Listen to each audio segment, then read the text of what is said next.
Good afternoon. I'm Vice President Asbury from the Fair Work Commission. I'm pleased to introduce Deputy President Saunders, who is our National Practice Lead for unfair deactivation, unfair termination and unfair contracts. Thank you, Vice President. I'll now say something about what is effectively an unfair dismissal regime for regulated workers. There are two categories of regulated workers under the Act. First, there are employee-like workers who perform digital platform work. Think, for example, an Uber driver. And secondly, there are regulated road transport contractors engaged in the road transport industry. So think here about someone like Mr. Jim Smith with his own truck who transports goods for another company. These changes concerning regulated workers and the unfair dismissal jurisdiction for them will commence on 26 August 2024 or sooner by proclamation. Now, some of you may have seen this slide before. It's a summary of some of the elements that must be met for a person to be an employee-like worker or a regulated road transport contractor. For example, a person must be a party to a services contract to be an employee-like worker or a regulated road transport contractor. So here we're talking about independent contractors, not employees. And you can see that there are other elements that must be met to meet the statutory definition of employee-like worker or regulated transport contractor. Now, the terminology here is important. Unfair deactivation is the expression which is used in legislation to deal with employee-like workers who perform digital platform work. So an Uber driver may allege they are unfairly deactivated from the Uber platform. Unfair termination is the expression which applies to regulated road transport contractors. So in my example, Jim Smith may allege that he was unfairly terminated when his services contract was terminated because he was late in making a delivery of goods. Some matters are common to both unfair deactivation applications and unfair termination applications. The first thing that's common is that applicants must earn less than the contractor high income threshold to be eligible to apply.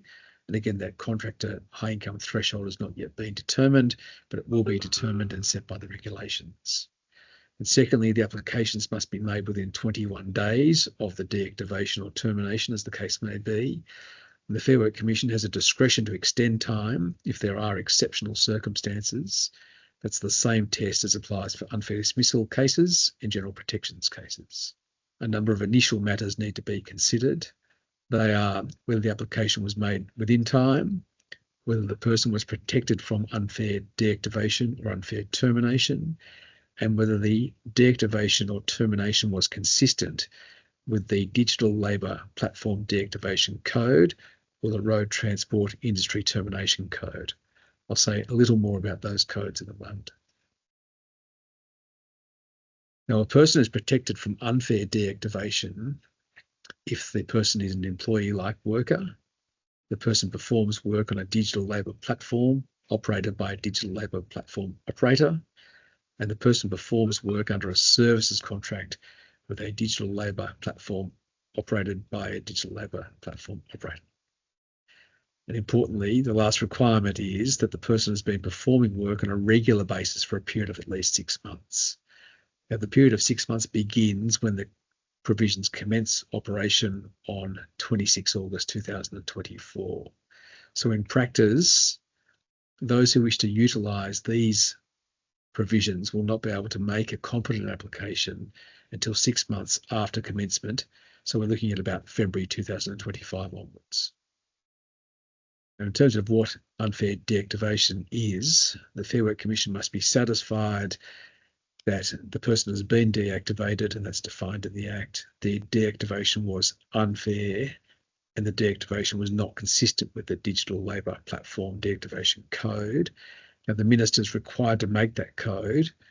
The code has not yet been made, but the amendments in the legislation set out a range of items which the code will need to cover, and those items include the circumstances in which work is performed on a regular basis, matters that constitute a valid reason, the rights of response to deactivation, the processes for platforms in relation to deactivation, communication between platform and employee-like workers about deactivation, and any other matters the Minister thinks are appropriate. So there's a lot of detail to be included in those codes, and we won't know what the detail is with precision until we see the codes in their full terms. In deciding whether a deactivation was unfair, the Commission must take into account a number of things, including whether there was a valid reason relating to capacity or conduct, whether any relevant processes in the deactivation code were followed, any other matters that are relevant, and under legislation, deactivation because of serious misconduct is automatically not unfair.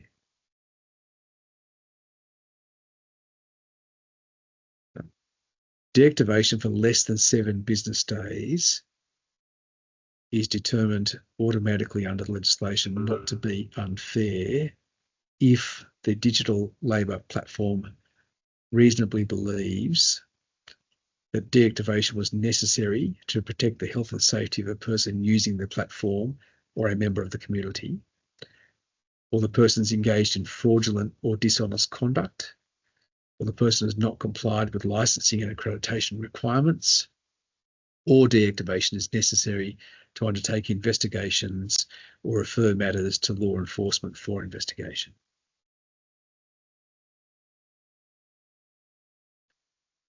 Now, where the Fair Work Commission finds that someone is protected and they've been unfairly deactivated, the Fair Work Commission can order reactivation. It's like a reinstatement order in an unfair dismissal case. Reactivation involves an order that the digital labour platform operator who operated the platform at the time of the deactivation takes measures to restore the person to the position they would have been in but for the deactivation. So if the person's been suspended from that platform, the order would require the removal of that suspension. If the person's been terminated from that platform, it would require the reinstatement of that person to have access to the platform in the future. And if a platform does not exist, but a similar platform is operated by an associated entity of the operator of the original platform, then the order may be directed to the associated entity.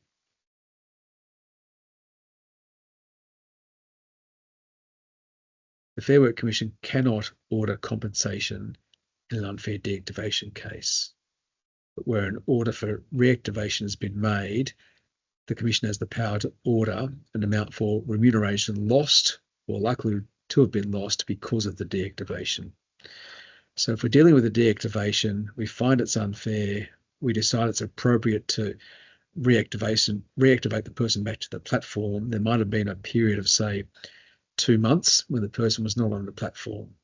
We can look at that 2-month period, work out what the person has lost by way of remuneration during that period, and decide whether some order for lost pay should be made. We would, of course, have regard to a whole range of considerations in determining that kind of case, including whether the person has taken reasonable steps to mitigate their loss, whether they have in fact earned income elsewhere, and any other matter we consider relevant. But the fact we cannot order compensation in these types of cases makes them very different from an unfair dismissal case where compensation is a genuine alternate remedy to reinstatement.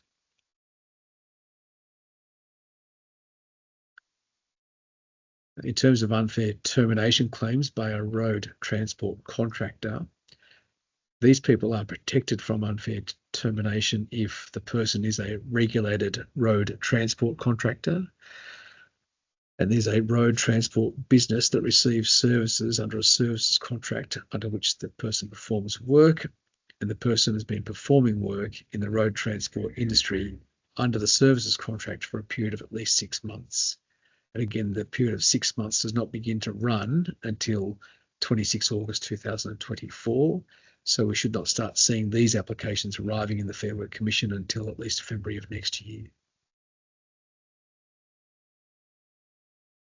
In terms of what is an unfair termination, the Commission must be satisfied that the person was performing work in the road transport industry, the person's been terminated. There's a definition of termination in the Fair Work Act. Termination was unfair, and the termination was not consistent with the Road Transport Industry Termination Code.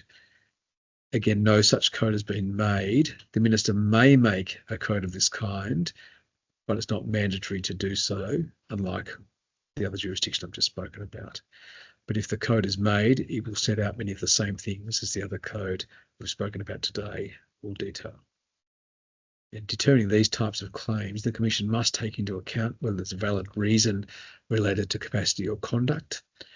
And the expression valid reason has a well understood meaning in unfair dismissal. That means a well-founded, sound, defensible decision. The Commission will also take into account whether any relevant processes in the termination code, which may be made by the Minister, were followed.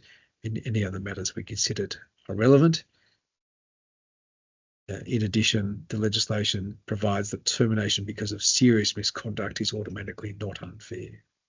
So there will be some cases where there'll be a real dispute about whether the conduct in which somebody engaged, if they engaged in the conduct at all, was serious misconduct as opposed to just misconduct. Now, where the Fair Work Commission finds that someone is protected and they've been unfairly terminated, there are two remedies available. First, we can order a new contract be made, or we can order compensation. So this is quite different from unfair deactivation.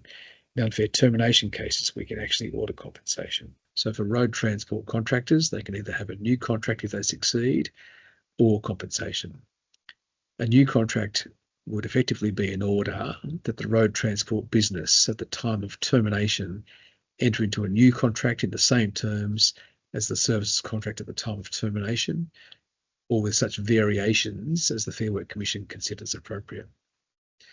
Again, an order can be made against an associated entity if the regulated business at the time of termination is no longer a regulated business.